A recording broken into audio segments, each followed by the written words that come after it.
the most important questions is question number 3. You want to make sure you ask the agent, what is the percent or the ratio of how much you're listing these homes for and how much you're actually closing escrow for? Meaning that after the appraisal took place, after the home inspection took place, and if they happen to get a request for repairs, what was their bottom line? What did they put in their pocket?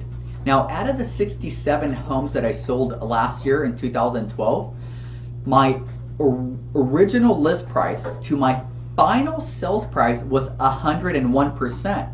So really, the amount of houses that someone sold or how many days they were on the market, yeah, it's important, but it's not as important as how much money you're going to be able to net in your pocket at the end of the transaction. So make sure to ask question number 3.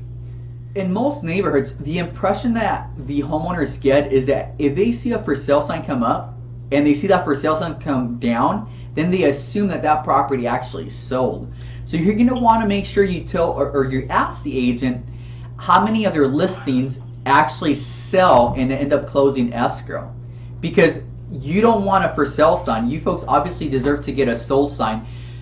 Now, for these 67 homes that I sold last year, my percent was 99%. Another question that you're going to want to ask is question number 5. You want to have an idea of what that agent's going to do daily in order to get the property exposed. See, you folks are hiring a listing agent and they're earning the listing agent commission fee.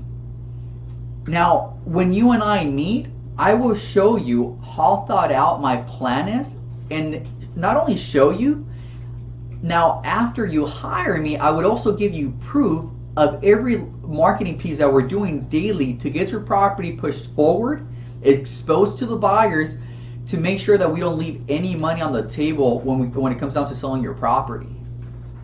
Now, when you're speaking with an agent, you want to discuss the part of online marketing.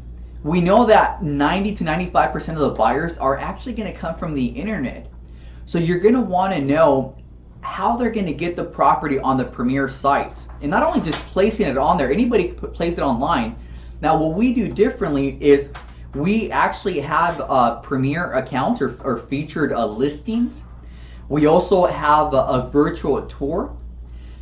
But most importantly, we actually hire a professional photographer that is going to go out there and capture all the features of your home to make sure that buyers can actually walk through your property from their own comfort of their own home.